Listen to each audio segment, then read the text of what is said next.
Well, hello again from Cambridge, and welcome back to SWaT in action. Well, how are we doing in our S-stop, W-stop, A-stop, T-stop project? We've set brand objectives, S for set objectives, we've weaponized our brand with a strategy, W for weaponize, and we've told targets that our brand is different and special, A for advertise. Now for the last stage of a SWaT program, T for track progress against the objectives we've set.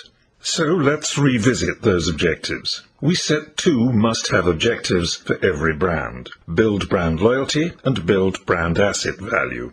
First, and before everything else, loyalty. Of course, the long-term objective has to be absolute loyalty, true loyalty, unwavering loyalty of every one of our brand's targets. 100% brand loyal customers, 100% brand loyal consumers, 100% brand loyal voters, donors, subscribers, colleagues, subordinates, clients, patients, etc., etc. But that isn't going to happen overnight, if ever. Not even Apple can crack that one. But we can get there in stages. We can and will coax individual targets up a ladder through their loyalty space. A ladder which each individual must climb, rung by rung, alongside our brand on their journey towards absolute loyalty.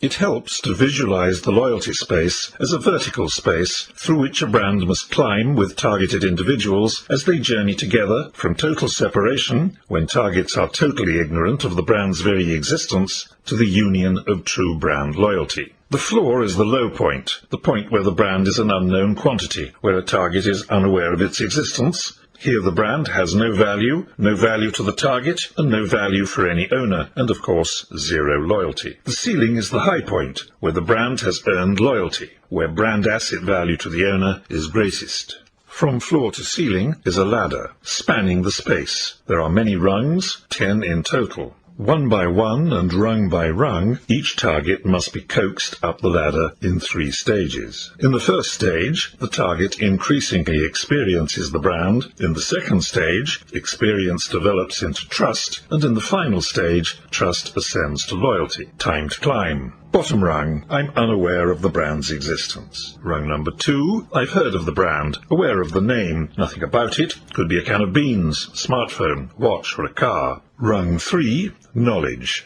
I've heard of the brand and know something about it. It's a soft drink, a pair of shoes, mobile phone, a band, an influencer, a person. Rung 4, positive brand attitude. More than knowledge. I like what I hear about the brand. I haven't tried it yet, not even the intention to engage actively. That comes next. 5, intention to try the brand. By actively engage. I intend to experience the brand for myself. Of course, we don't always do what we intend to do. Intention isn't action. That is the next rung. Rung 6 is the big step, the real commitment. I buy the brand. I acquire it. I actively engage. I invest something of myself in it. If I like it, I pass to rung 7, and trust can start to build. Rung 7, satisfaction with the brand. I've used it. I like it, which encourages me to try it again, and I may pass to rung 8. Rung 8, reuse, repurchase, repeat experience, re-engage.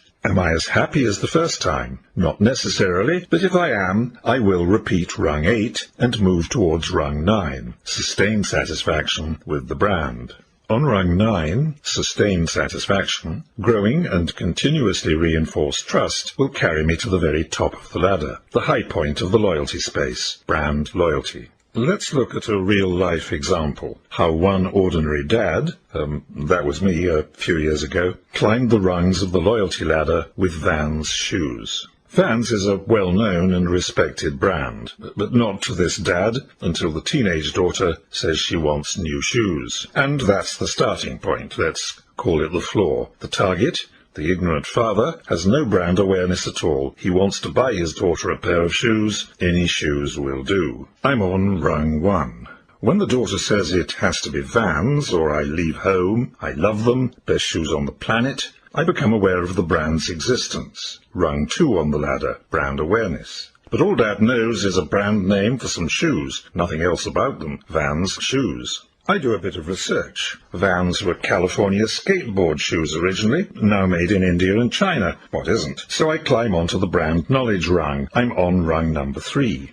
I look at Van's advertising, ask other parents. They seem to be good quality, well-made, durable, stylish, cool. I'm developing a positive brand attitude. I'm on rung 4. Okay, I'm convinced. I will buy them for my princess, who of course deserves only the best. Purchase intention, rung 5. And in due course, I take out a mortgage and buy our first vans. Real purchase, active engagement, rung 6. They are good. They look good on her feet. They're tough, clearly well made, deliver what they say on the tin. We are satisfied. We're on the satisfaction rung, rung 7. We buy another pair. Repeat purchase, rung 8. They're good too, and the next pair, and the next. Sustained satisfaction, rung 9. And so we develop into loyal targets of brand Vans. My wife now has several Vans golf shoes. The daughter loves Vans. The wife loves Vans. I love Vans. We will undoubtedly buy them again. We are loyal. Okay, back to tracking and objectives. How do we set loyalty objectives, and how do we track the progress of targets and the brand through the loyalty space and up the ladder towards absolute brand loyalty? If you have one target, that's easy. Where is he or she on the ladder at a given point in time? Set the objective of climbing a rung or two, and by when, and check back to monitor progress. So if I'm the Vans brand manager, this old dude is my sole consumer, and he's on run 6. He's just bought the first pair of Vans trainers. I might set the objective of taking him to rung 8, repeat purchase, within 6 months. Simples. If you have many targets, the work is harder, but it is still just a matter of putting each target on their rung and setting the objective of coaxing them all up 2 rungs within 6 months, or a year, or whatever makes sense. In both cases, 1 target or 1,000, you will check at a later stage to see how each individual or group is progressing, how many targets on each rung. Of course, you might want a single figure, or the boss might.